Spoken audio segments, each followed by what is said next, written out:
திருச்சிற்றம்பலம். தென்னாடுடைய சிவனை போற்றி, எந்நாட்டவருக்கும் இறைவா போற்றி. அனைவருக்கும் வணக்கம். இன்னைக்கு நம்ம பார்க்கக்கூடிய பதிவு என்னன்னு பார்த்துட்டீங்கன்னா, 2024ஆம் ஆண்டுக்குண்டான புத்தாண்டு பலன்கள் 12 ராசிக்கும் எப்படி இருக்கும் அப்படிங்கிறத நம்ம முழுமையா பார்க்கலாம். அதற்கு முன்னாடி நம்மளோட சேனலை சப்ஸ்கிரைப் பண்ணிக்கோங்க. பெல் பட்டன்ல ஆல் அப்படின்னு சொல்லக்கூடிய பட்டனை கிளிக் பண்ணிக்கோங்க.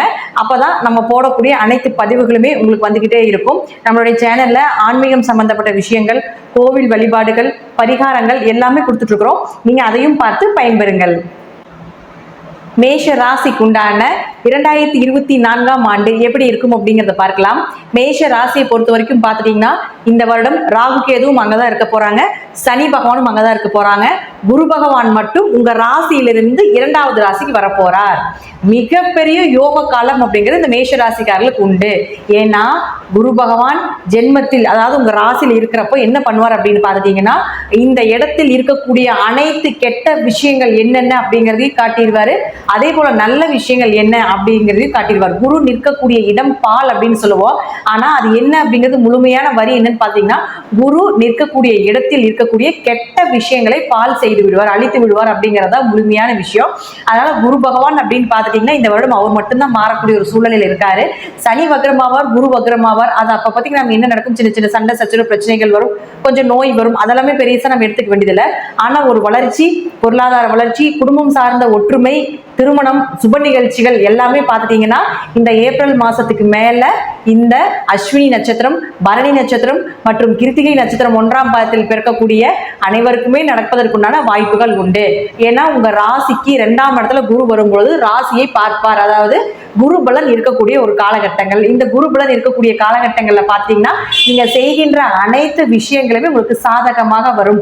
தொட்டதெல்லாம் பொன்னாகக்கூடிய ஒரு காலகட்டங்களாக வரும். குரு இருந்து பார்க்கக்கூடிய இடம் 5, 7, 9. குரு 6ஆம் வீட்டை பார்ப்பார், 8ஆம் வீட்டை பார்ப்பார், 10ஆம் வீட்டையும் பார்ப்பார். 6ஆம் வீட்டை பார்க்கும் பொழுது இங்க 6ல கேது இருக்கார். இப்ப குரு இங்க வந்ததுக்கு அப்புறம் இந்த கேதுவை பார்க்கும் பொழுது கடன், நோய், எதிரி, வம்பு வழக்குகள் இது எல்லாமே உங்களுக்கு சாதகமா வரக்கூடிய ஒரு அமைப்பு ஏற்படும்.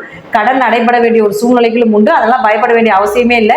நோய்க்கு ஒரு நல்ல தீர்வு அப்படிங்கிறது நிச்சயமாக கிடைக்கும். அடுத்து 8ஆம் இடத்தை பார்ப்பார். இந்த 8ஆம் இடத்தை பார்க்கும் பொழுது பார்த்துட்டீங்கன்னா, நிச்சயமாக உங்களுக்கு அமானுஷ்ய அறிவு அதிகமாகும், திடீர் அதிர்ஷ்டங்கள் பெருகும். மருத்துவம், ஜோதிடம் இது சார்ந்த துறையில் இருக்கக்கூடியவர்கள், எழுத்து சார்ந்த துறையில் இருக்கக்கூடியவர்களுக்கு எல்லாமே மிகுந்த ஒரு நற்பலன்கள் கிடைக்கக்கூடிய ஒரு அமைப்பு உண்டு. அடுத்து 10ஆம் வீட்டை பார்ப்பார். இந்த குரு 10ஆம் வீட்டை பார்க்கும்பொழுது தொழில் பெருக்கம் உண்டாகும். நீங்க என்ன தொழில் பண்ணிட்டு இருந்தீங்கன்னாலும் சரி, மிகப்பெரிய வளர்ச்சி அப்படிங்கிறது நிச்சயமாக உண்டு. அதுல மாற்றமே கிடையாது.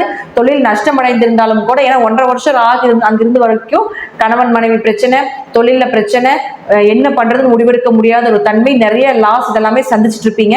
இப்ப இனி வரக்கூடிய ஏப்ரல் மாசத்துக்கு மேல பாத்தீங்கன்னா மிகப்பெரிய வளர்ச்சி அப்படிங்கிறது இந்த அஸ்வினி நட்சத்திரக்காரர்களுக்கு உண்டு. அதே போல தொழில் ஸ்தானத்தை குரு பார்க்கிறார், லாபஸ்தானத்துல சனி இருக்கிறார். அப்ப லாபஸ்தானத்துல சனி இருக்கிற வரை உங்களுக்கு லாபங்களே அள்ளி கொடுக்கக்கூடிய ஒரு காலகட்டங்களாக நிச்சயமாக இருக்கும். அதுல மாற்றமே கிடையாது.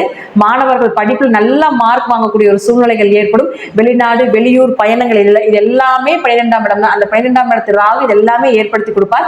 யாராவது வெளிநாட்டுக்கு வேலைக்கு ட்ரை பண்ணிட்டு இருக்கீங்க அப்படின்னு நினைச்சீங்கனாலும் கூட ஒரு நல்ல வாய்ப்புகள் நிச்சயமாக உண்டு.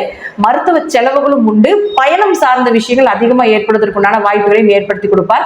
அதே போல கலைத்துறையில் இருக்கக்கூடியவர்கள் இவர்களுக்கு எல்லாமே பார்த்துட்டீங்கன்னா கலைத்துறையில ஜெயிக்கக்கூடிய ஒரு அமைப்பு உண்டு. சினிமா துறை, வேற எந்த கலையில நீங்க இருந்தாலும் அங்க முன்னுக்கு வந்து உங்களுக்கு ஒரு நல்ல வாழ்க்கை, நீங்க நல்லா திரையில தெரியக்கூடிய ஒரு அமைப்பு, உங்களுக்கு ஒரு பெயர், புகழ், மதிப்பு, மரியாதை, அந்தஸ்து இது எல்லாமே நிச்சயமாக இந்த குரு பகவான் ஏற்படுத்தி கொடுப்பார். உங்க தொழில் ஒரு நல்ல வளர்ச்சி அப்படிங்கிறது நிச்சயமாக உண்டு. அதே போல அடுத்து ஸ்போர்ட்ஸ், விளையாட்டு துறையில் இருக்கக்கூடியவர்களுக்கும் நல்ல வாழ்க்கை அப்படிங்கிறது ஏற்படுத்தி கொடுப்பார். குருவுக்கு 11ல ராகு வரும்பொழுது உங்க பெயர் அங்க நிலைத்திருக்கக்கூடிய ஒரு அமைப்பை ஏற்படுத்தி கொடுக்கும். விவசாயம் சார்ந்த தொழில் இருக்கக்கூடியவர்களுக்கு நல்ல விளைச்சல், நல்ல லாபங்கள் அப்படிங்கிறது இந்த மேஷராசிக்காரர்களுக்கு ஏற்படும். அரசியல் சார்ந்த துறையில் இருக்கக்கூடியவர்களுக்கும், அரசு சார்ந்த துறையில வேலை செய்துட்டு இருக்கக்கூடியவர்களுக்கு எல்லாமே நல்ல ஊதிய உயர்வு, சம்பளம் அதிகமா கிடைக்கிறது. அரசியல் துறையில் இருக்கக்கூடியவர்களுக்கு மக்கள் கூட்டம் பெருகக்கூடிய ஒரு அமைப்பு. உங்க பேச்சு, ஏன்னா 2ஆம் இடத்துல குரு வரும் பொழுது இதுதான் வாக்குஸ்தானம், உங்களுடைய பேச்சு சொல்லக்கூடிய 2ஆம் இடம் தான். அப்போ உங்களுடைய பேச்சை எல்லாமே விட்டு கவனிக்கக்கூடிய ஒரு அமைப்பை ஏற்படுத்தி கொடுக்கும். நீங்க என்ன பேசுறீங்கன்னாலும் அது பெரிய ரீச் ஆகிறதுக்குண்டான வாய்ப்புகளும் உண்டு.